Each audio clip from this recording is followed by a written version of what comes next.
Good evening and welcome to Sebuleni. I'm Carol Mandy. Today we're talking about successful women and their relationships. There's a notion, right or wrong, that the more successful a woman is, the harder it becomes for her to find and keep a mate. So we ask the question, are men intimidated by successful women? Or is a successful woman just harder to please? We will be answering these questions later in the show, but first, we talk to a woman who is no stranger to your television screens. She recently celebrated 1 year of wedded bliss. Talking to us about how they keep their love alive 1 year on is Janet Kanini Ikua. and the man she calls the love of her life, George Ikua. Welcome to the show, guys. It's so good to have you with us. Nice to be here. And to finally see the man, George Ikua. Nice to meet you. Okay, so it's been 1 year. How has it been? It's been a mix of things. Yes. It's been challenging. Mm-hmm. It's been amazing. Mm-hmm. But at the end of the day, it's been very real. Mm-hmm. You know, a lot of people tend to say, I don't know where this concept came from. Is it Hollywood or what? But people do say that the first 2 years of your marriage are honeymoon. Yes. It's pure bliss, no arguments, you're happy, you know, and everything. Was it honeymoon? Well, definitely. You see, the thing is, it's a mix. There's the honeymoon bit, but then there's the real bit where we're friends. Mm-hmm. You argue with your female friends Yes. or with your male friends. Yeah.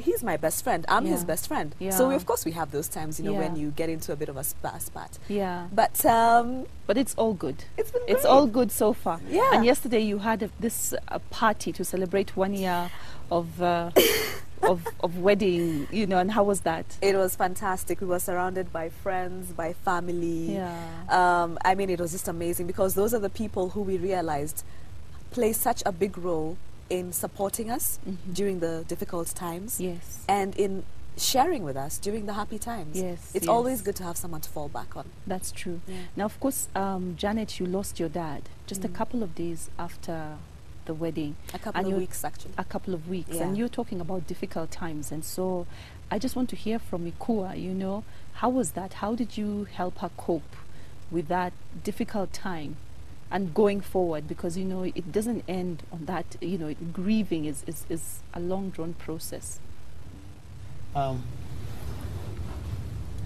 Her losing her dad, she's the last one. Very close to her dad. Actually, she moved out of home the day we got married. She never lived out of home before that. And for me, I'd never really put it in context until he passed on. And for me, initially it was a struggle because I didn't get the relationship. But then I learned one thing, that people grieve in their own way. Yeah. And grieving is a very private thing. And the best you can do really is not justify or try and understand her grieving, but just be there. Be there. And I really would just go home and just I want to console her, but I don't know how to. I can't relate. I can't even pretend to begin to understand what she's going through. So you just sit next to her. Literally just sit and just be there. And just be there. You can't even put into words half of what you're feeling, Yeah. but just holding that person through that time. Yeah. Okay. Now, Janet, of course, you read news on NTV Yes. most evenings, you know.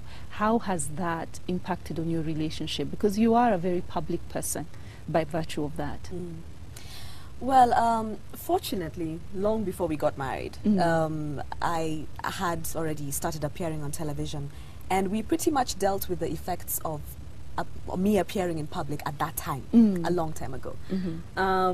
And so right now, I know that the image is a lot bigger by virtue of it being primetime news. That's a very prestigious position. I feel blessed to be there. And frankly speaking, we're so okay with it. I mean, we find a way around it. I make sure that the meals are ready so that, you know, if he goes home earlier than 9 p.m., of course, So he has something you cook to eat. for him. Well, Oh, that is so sweet. okay, definitely on the days when I'm not reading news, Yes. I make sure that I cook. Okay, Yeah, and of course also on weekends. Yeah. But it's just about our program, you know, and making sure that whatever he needs is already taken care of. So I plan Yes. everything in the morning. Yeah. So and he picks me up from Nation, actually. Wow. You know, Wow. so Wow.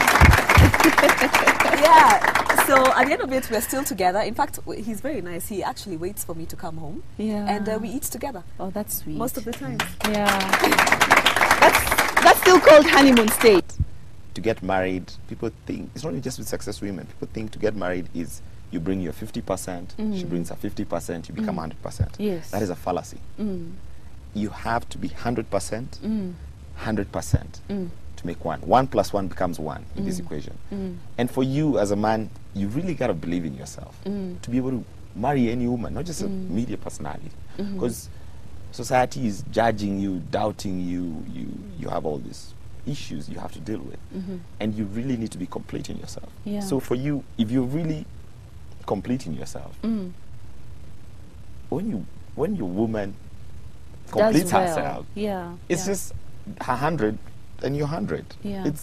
It's really not that if she's growing, she's encroaching into your 100. Yes. So I think the key thing I would advise people is to really focus on actualizing yourself. Yes. Not trying to manage her actualization or her successes, so to speak. Yeah.